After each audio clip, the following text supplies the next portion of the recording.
Good Friday morning. I'm Joe Fryer. And I'm Savannah Sellers. Right now on Morning News Now, leave now. That message from President Biden to Americans in Ukraine. The president urging U.S. citizens to get out of the country. In an exclusive interview with NBC's own Lester Holt, his warning about how serious this situation is right now.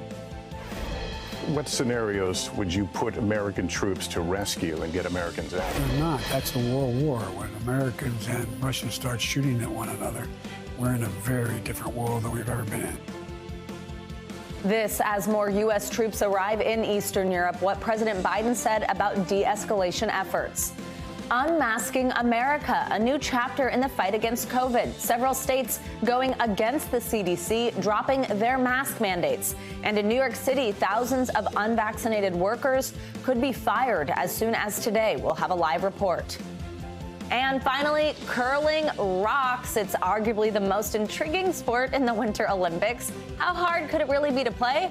Well, Joe and I hit the ice with some familiar faces to find out. It was hard. It's very hard. I mean, I get it. It's like basically like, hey, you're on ice and you're like squatting and doing a lunge and then you push and then you throw a rock. Every time before we took off from what we now know is called the hack, that little elevated thing, I was a little panicked. Terrified.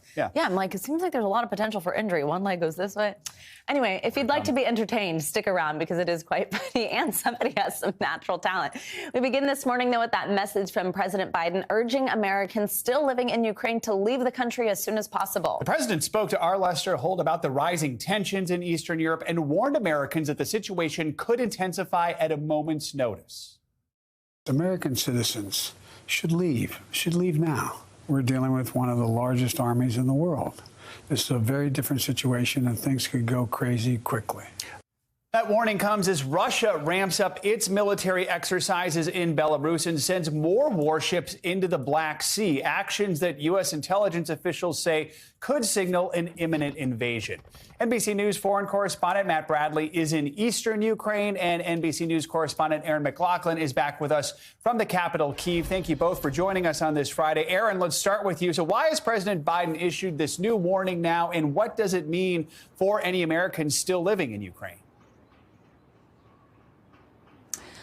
Well, the U.S. government has been warning for days now that U.S. citizens should leave Ukraine, citing the COVID threat as well as the military buildup on three sides of the Ukrainian border. The president's words last night simply punctuating that warning. There's about 7,500 Americans registered with the U.S. Embassy here in Kyiv and perhaps thousands more unregistered. And the president's message to those citizens that you need to leave now, warning that in the event of an escalation, in the event of an invasion, the United States will not be sending troops into Ukraine itself to evacuate those citizens, instead staging the evacuation from nearby Poland. So should Russia invade, it will be up to those citizens to get themselves through the western portion of the country and out to the Polish border. You know, I've been speaking to U.S. citizens here. Many say that this is their home now. They've been living here for years, and they're adamant that they want to stay. They say they want to stay and fight for their second country, guys. Now, Matt, we know there have been ongoing negotiations between Ukraine and Russia, with negotiators from France and Germany also weighing in on a possible diplomatic solution to the crisis. What more can you tell us about how those talks have been going? Yeah, well, those talks were in Berlin, and they ended yesterday almost as soon as they started, and it was very frustrating for everybody involved. The diplomats who were there, and again, this is the meeting of what's called the Normandy 4, sometimes called the Normandy format, and it's trying to sort of revive this Minsk II agreement that really is just about resolving the situation in the eastern part of this country in the Donbass, not about even the larger issues around NATO and European security. But essentially, those diplomats, they couldn't even come together to agree on a statement about why they failed. It was just such a demoralizing experiment. And, you know, this has been a week of failed diplomacy. We saw also Liz Truss yesterday, the foreign secretary of the UK.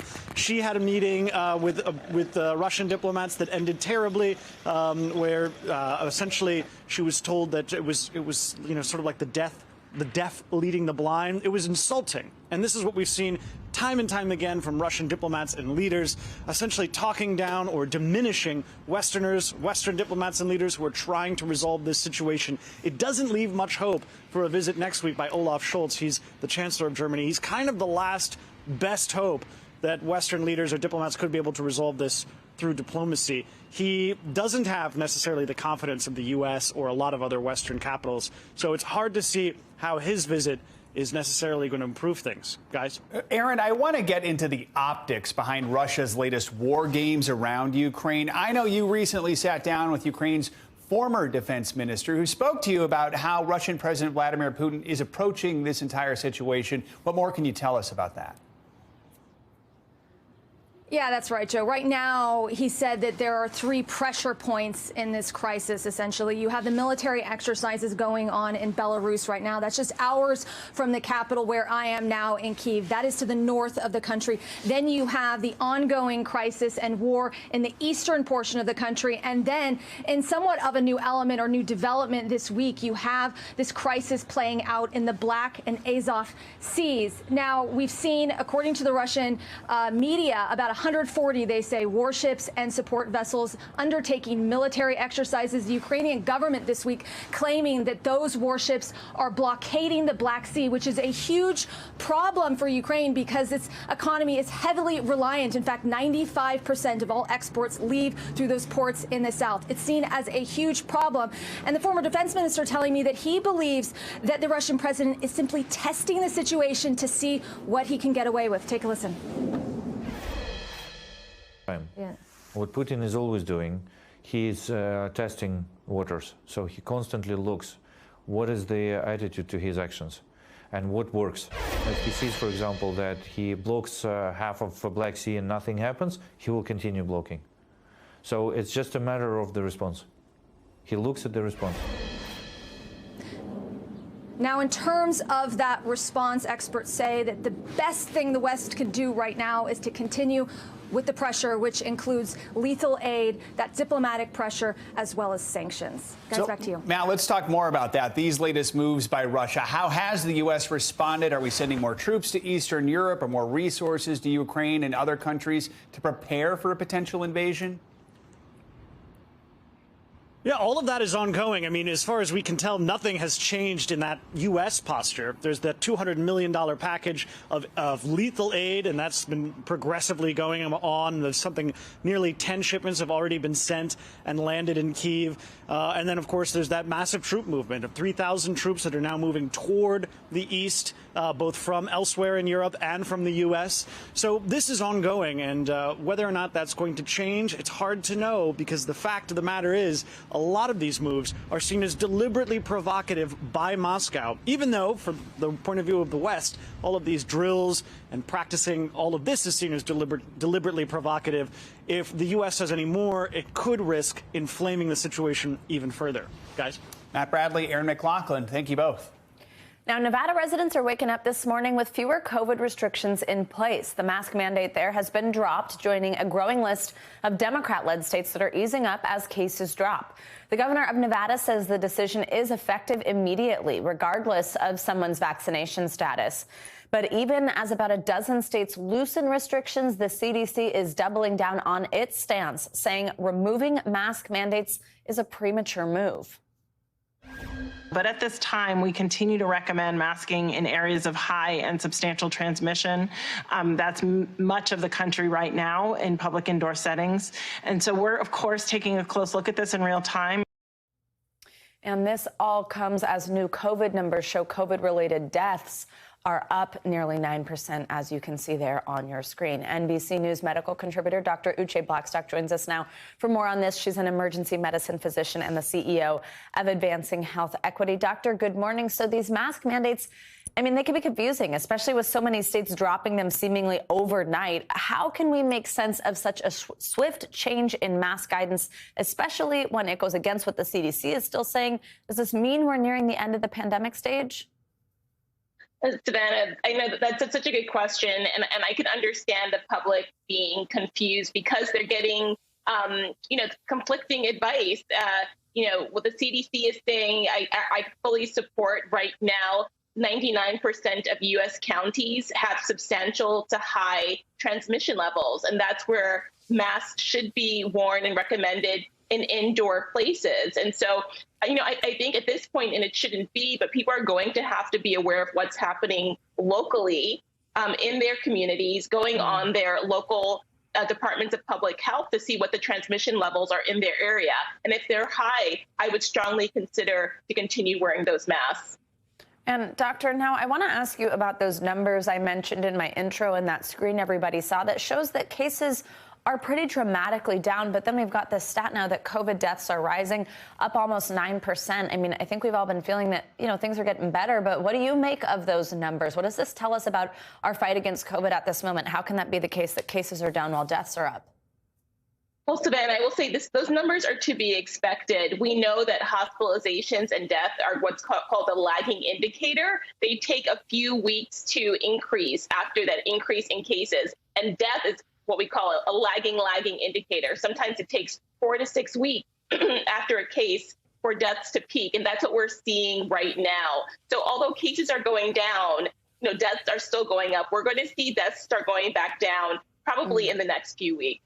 All right, that's a good reminder there, Doctor. And while I've got you, I do want to get a viewer question in. This is from Ashley. She writes, the FDA authorized a third dose of the Pfizer and Moderna vaccines for immunocompromised individuals. This was not considered a booster, but rather part of their initial series. Should those individuals receive a booster, and if so, when? So it seems to me there, Doctor, like she's asking about a potential fourth shot if you're immunocompromised. What do you say to that? Actually, great question. And yes, CDC is recommending a fourth dose, and that should be done now 3 months after that last dose. And that's for moderately to severe immunocompromised people who have had organ transplants, people who are on chemotherapy, or people with advanced HIV infection or other immunocompromised individuals. All right, Dr. Uche Blackstock, thank you so much. Great answer there. And Ashley, you got your direct answer. And if you have a question for one of our doctors like Ashley did, please let us know. They are ready to help you. Email us at morningnewsnow@nbcuni.com with your questions, and let us know if you want to stay anonymous or get a shout out on the show like Ashley.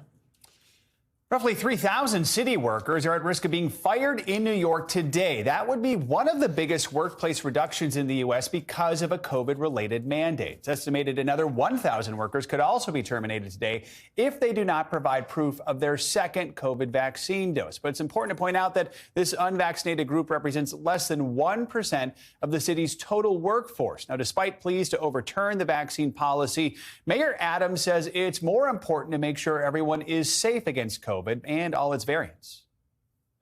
The responsibility is clear. We said it. If you hire and you get this job, you have to be vaccinated.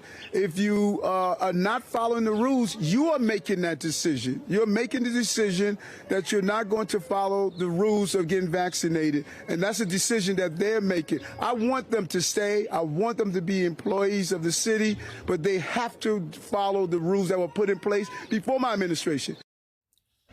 WNBC reporter Jessica Cunnington joins us now from City Hall with the latest on these protests. So, Jessica, good morning. What are you hearing from workers about this vaccination deadline?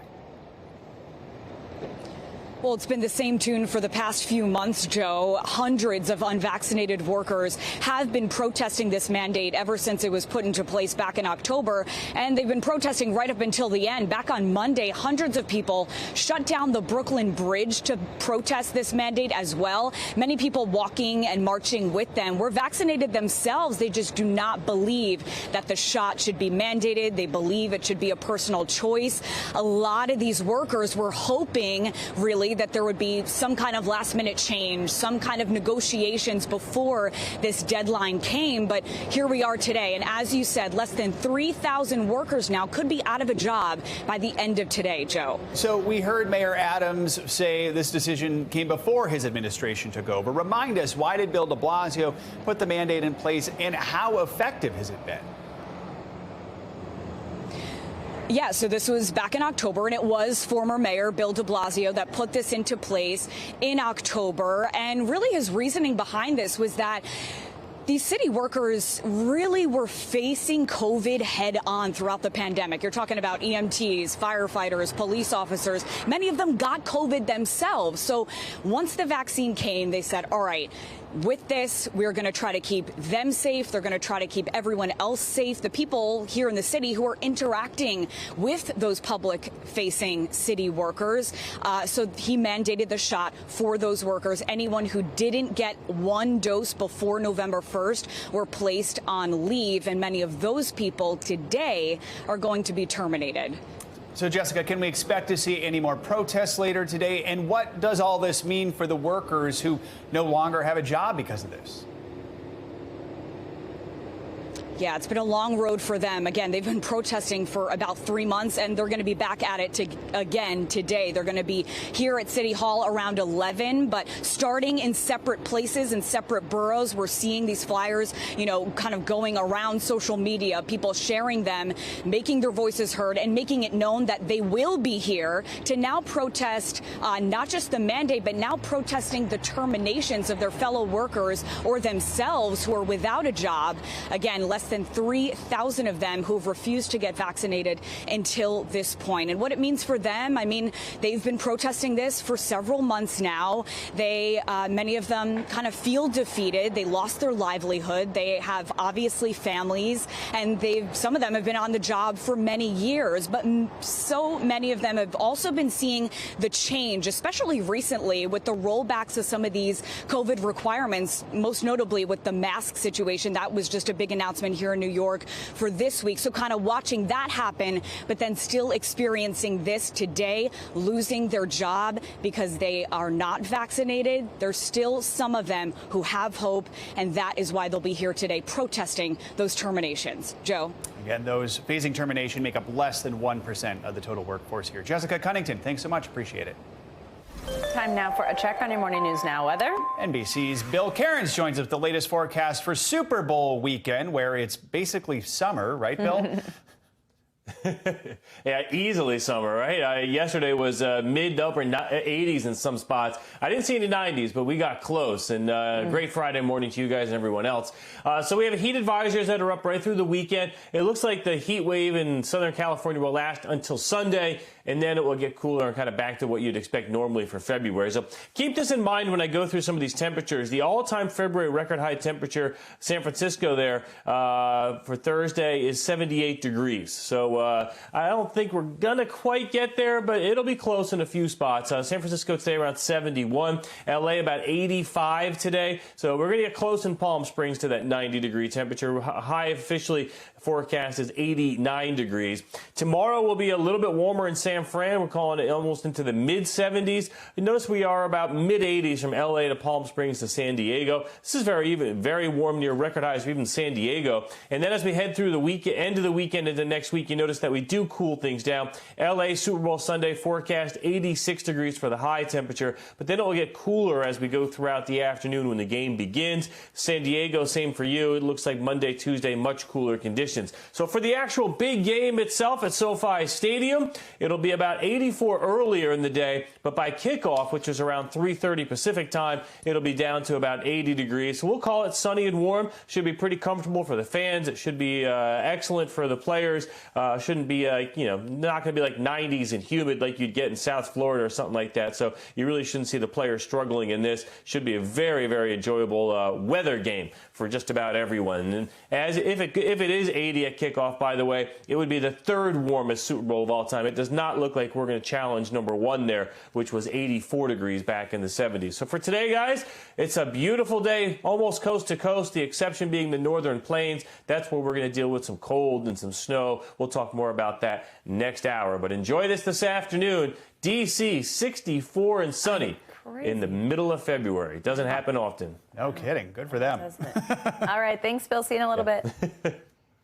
Coming up, unaccounted for hours worth of White House logs said to be missing from the January 6th insurrection, the renewed scrutiny over how former President Trump may have handled government records. Plus, new developments in the push to unionize congressional staffers after the break on Morning News Now.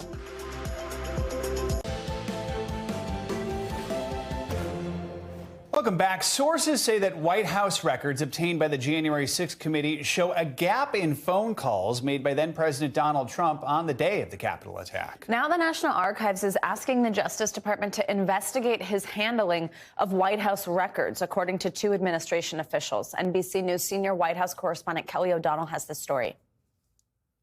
Sources say the January 6th committee found a gap in official White House phone logs it received, showing no calls to or from Mr. Trump for several hours after his speech that day, when lawmakers have said publicly they spoke to him.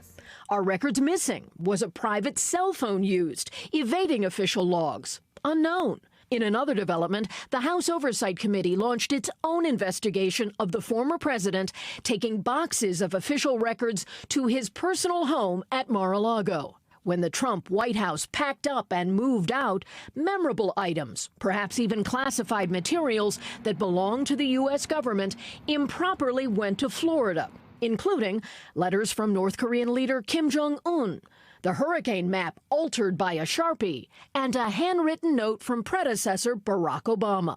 I just went to the Oval Office and found this beautiful letter from President Obama. An upcoming book from author Maggie Haberman makes this claim.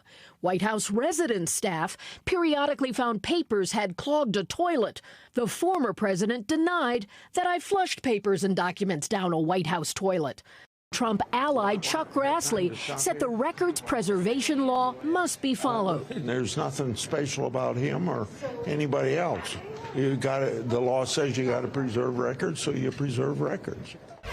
And of course, the former president is responding. He put out a lengthy written statement where he acknowledges that he's returned boxes of records and said he did so easily and without conflict.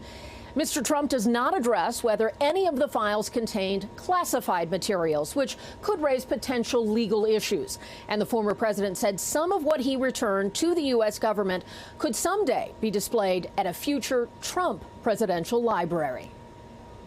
All right, Kelly O'Donnell, thanks so much. Now let's stay in Washington, where congressional staff workers are one step closer to forming a union after House Democrats introduced a resolution that would allow that to happen. NBC News Capitol Hill correspondent Leanne Caldwell joins us now. Leanne, good morning. So those congressional staffers just announced this plan to unionize last week. Now this resolution has been introduced. But how did this push get started? What have we heard from staffers on why they want to unionize? Good morning, Savannah. So the way that this got started is by an Instagram account called Dear White Staffers. It started off as a policy-focused account trying to get members to support progressive policies, and it turned into an account where people started complaining about their bosses, complaining about working conditions like long hours, low pay, having to do personal errands for their bosses, and a toxic work environment created by either the boss or the chief of staff. And so what this has evolved to is an effort to unionize House office buildings. And so this resolution, because it has to first pass Congress, it has to be an act of Congress before staff can actually do this. Representative Andy Levin, a former union organizer, introduced this resolution this week to support these staffers, Savannah. And Liam, we know that the plan actually already has the support of House Speaker Nancy Pelosi. We know House Democrats can pass the resolution on their own. Do we expect, though, any Republicans to join them? No. I asked a member of Republican leadership, Elise Stefanik, this week, and she said that no, Republicans do not support this effort. Of course, usually Democrats who do support unions, and this is translating to people's actual work environment on Capitol Hill. But I want to note that it's going to be very, very difficult, and there's still a lot of questions if this moves forward. So there's still lots of questions, Savannah. And also, let's talk over in the Senate real quick. Senate Majority Leader Chuck Schumer has also said he supports this movement to unionize. Would we see a similar legislative measure in the Senate? We could. Senator Sherrod Brown of Ohio, also a big union supporter, says that he's going to introduce legislation in the Senate. So it could come up on both sides of the aisle, or both chambers, excuse me.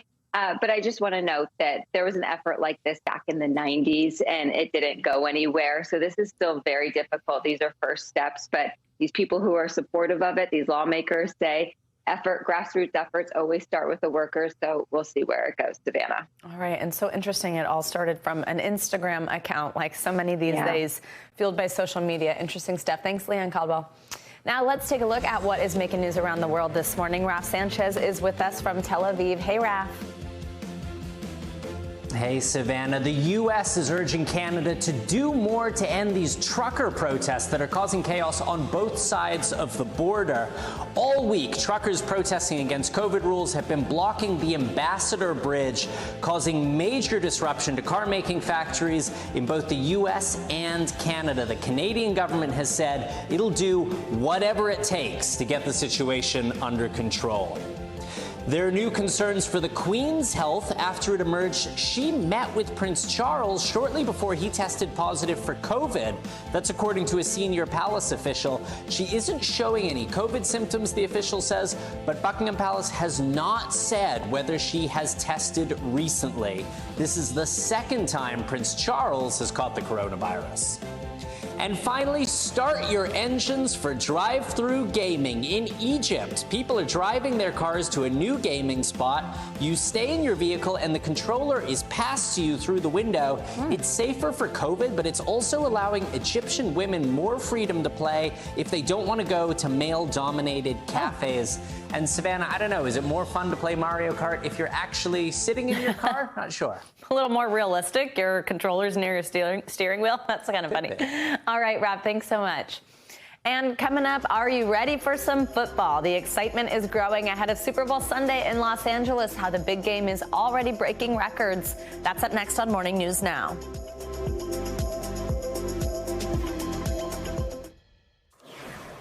Welcome back. If you're planning on hosting a Super Bowl party for this year's big game, get ready to pay more for all your favorite snacks. Just like with pretty much everything else nowadays, inflation and supply chain issues are resulting in higher prices for Super Bowl party staples like chicken wings, guacamole, and even beer. But just how much more? Well, a recent report by Wells Fargo says 14% more on average for all your party snacks. But the higher costs don't seem to be slowing shoppers down, actually. The National Retail Federation found that party planners will shell out, get this, $14.5 billion on food, drinks, and other items this year, which is up from last year, where we were at $13.9 billion in spending. And I am not going to lie, my Super Bowl menu is fire. Got nachos, pigs in a blanket, grilled cheeses, all the things. So I'm excited too. Now, the big game between the Rams and Bengals is just 2 days away, and LA is gearing up to host the tens of thousands of people headed to the game. It's actually expected to be one of the warmest Super Bowls ever, as you heard from Bill Cairns a little bit ago. NBC senior national correspondent and top story anchor Tom Yamas joins us now from LA, where poor Tom, he's getting to escape this northeast winter weather. Hey, Tom, thanks. So you are up early for us, though. Hey, good morning.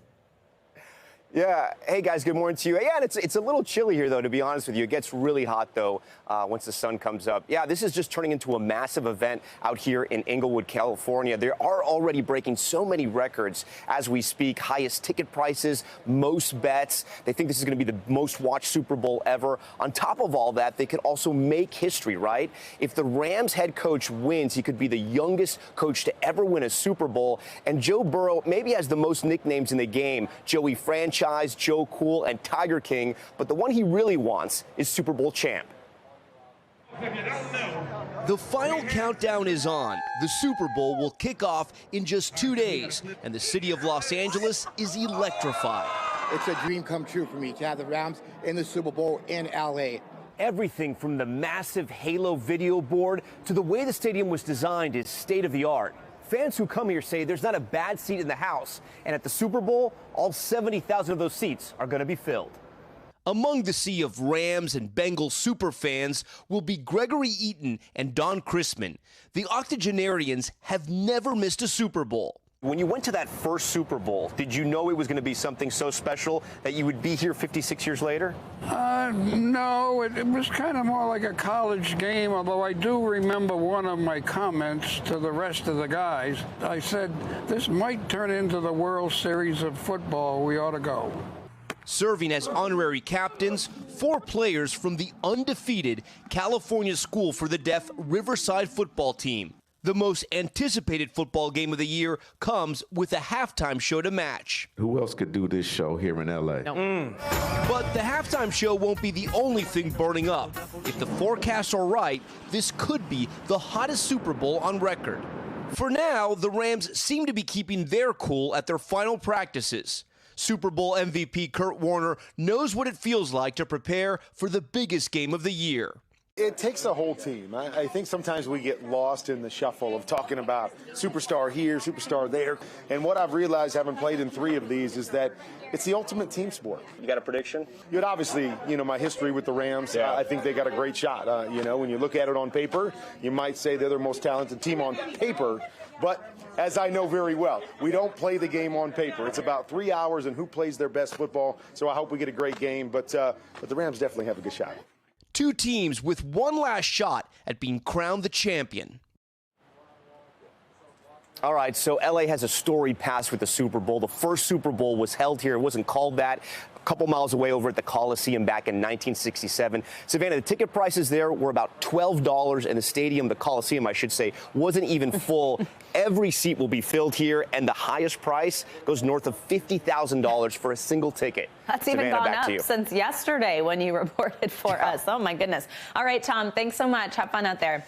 And coming up, good to know, from Uber rolling out a new feature to new security measures on Instagram. We'll bring you the biggest consumer headlines of the week.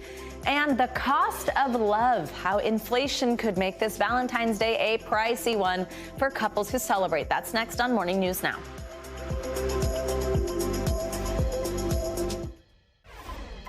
We just mentioned how the food for your Super Bowl party is going to be more expensive. Well, Valentine's Day is also almost here, just the day after the Super Bowl. And if you haven't done your shopping yet, get ready for some sticker shock. From flowers to fillets, inflation is making this Valentine's one of the most expensive on record. Joining us now is Kristen Myers. She's the editor-in-chief of the financial website The Balance. I'm not entirely sure, but I think I just saw a transition that was a cute little heart, which was fun. Kristen, thanks for being here with us. So what is it really going to cost lovebirds this year to buy presents, chocolates, flowers, things like that?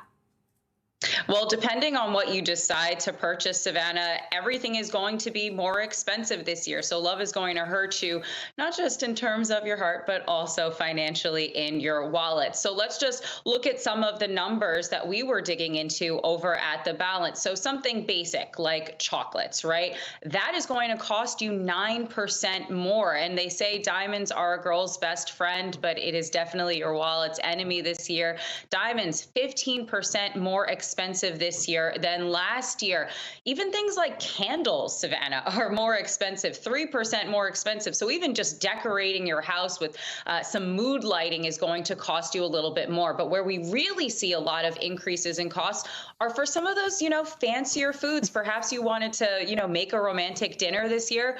Filet mignon is up 63% and lobster is up 27% this year. So it might have to be an Uber Eats or a DoorDash type of year this year. Yeah, girl, those are some fancy Valentines, filet mignon, lobster, and diamonds. Jeez Louise. All right, where can we save, though?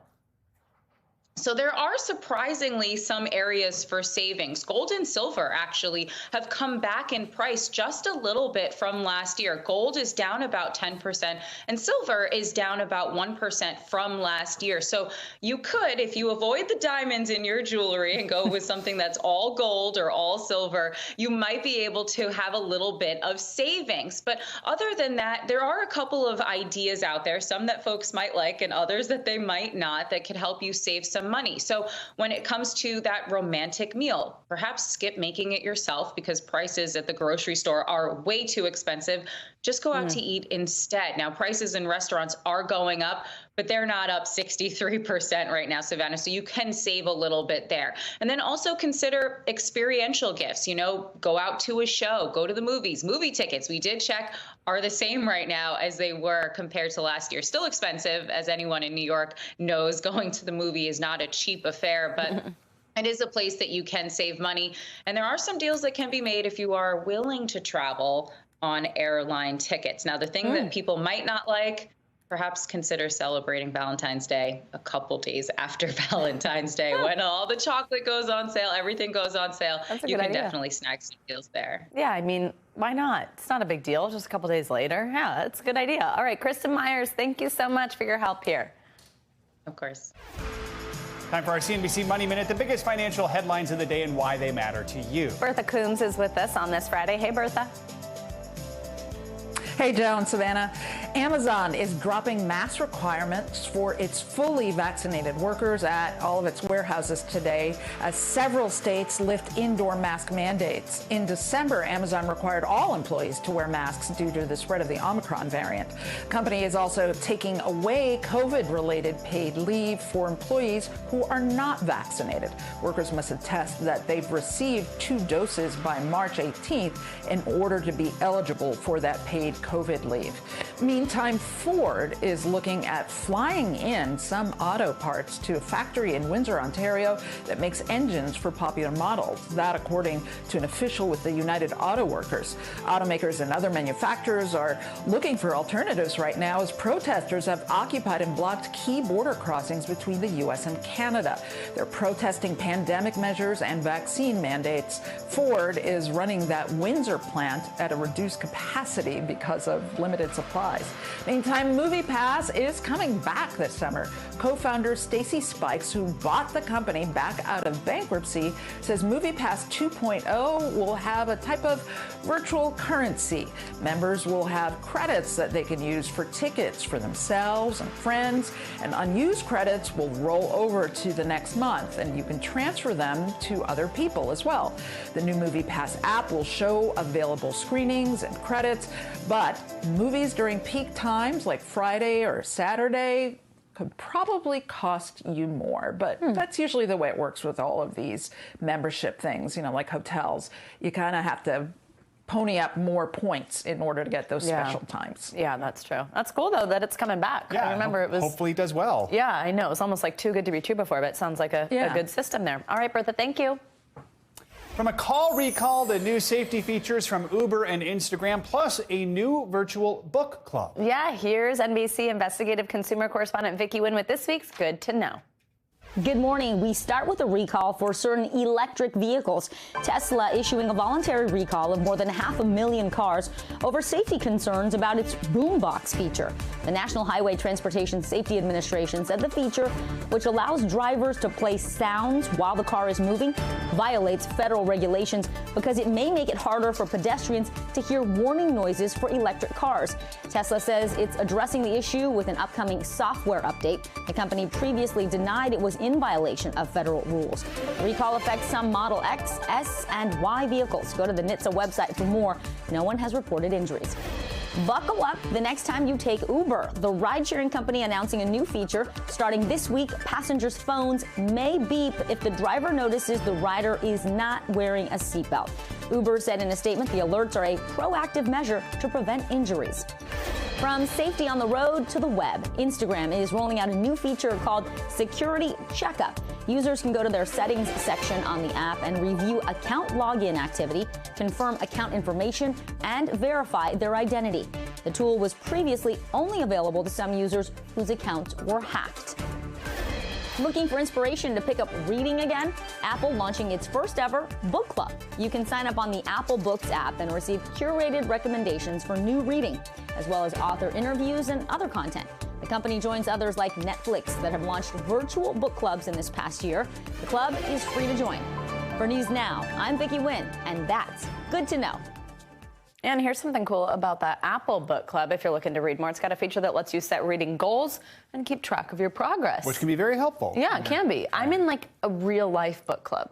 Okay, like that's humans good. that I know. That's nice not too. virtually, you know, which is fun. So I think a virtual one's a good idea too. Right, and you get wine in a virtual one? That's a big question. Yeah. I mean, you get it in a real one. All right. From someone told me. Coming up on Morning News Now, curling up close. We'll show you what happened when Joe and I hit the ice to learn how to play this Olympic sport.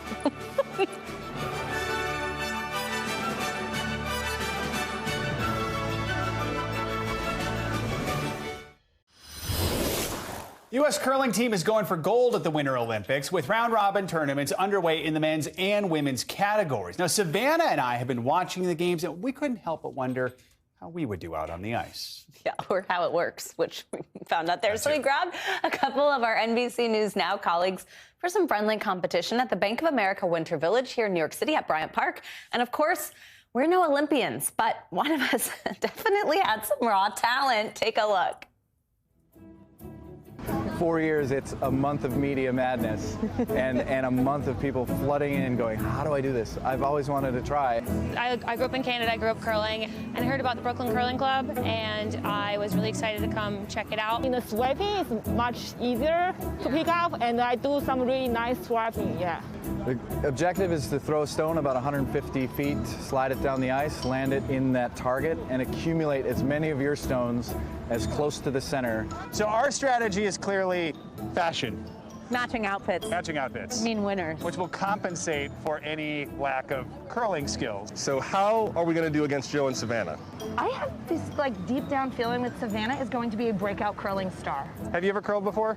No. I feel kind of confident. Okay. What makes you feel confident? I just watched for about 5 minutes. All right, let's do this. All right, here we go. Woo! Wish us luck. What's the biggest mistake the first-time curlers make? Thinking they're going to succeed. All right, guys, welcome. So first, you're going to approach the hack from behind. You crouch down, then you put your foot on the slider. First move is you're going to lift your hips up. You're going to slide that foot back, heel to toe, don't go any farther. Then you're just going to push forward. Who's first? So is the... Yeah! Yep, looking good. Push and slide. Oh, there you go. Hey! Boom, there you go. Yeah! Balance. There you go. Boom. Yeah, there you go. Hey, use that knee. It's like the first scene of Bambi, that moment right there. It's competition time. That's right. So you're each gonna get to throw 2 stones each. The person whose stone is closest to the center, you win.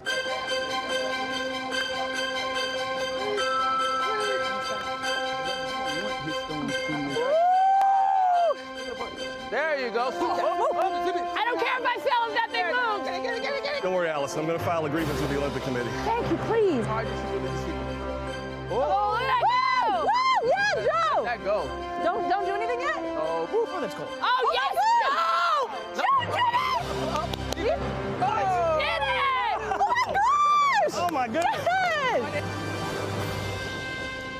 There you go. Sweep it now. Hit it.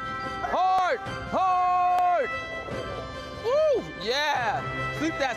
You told me to move in, and look how good he is! Oh, I feel like I'm doing a lot of the heavy sweeping here. Oh, man. That was that alone. Ready. Oh, what is happening? Joe, what? Can I sweep? Do I sweep? Wow. Shut up! Woo! Oh, my God! Da-da-da-da-da. I think we won. We did win. We came in the mindset of Olympians. We did. And we leave Olympic True champions. medalists. I would like to thank Minnesota because clearly just being from there made this possible. Yeah.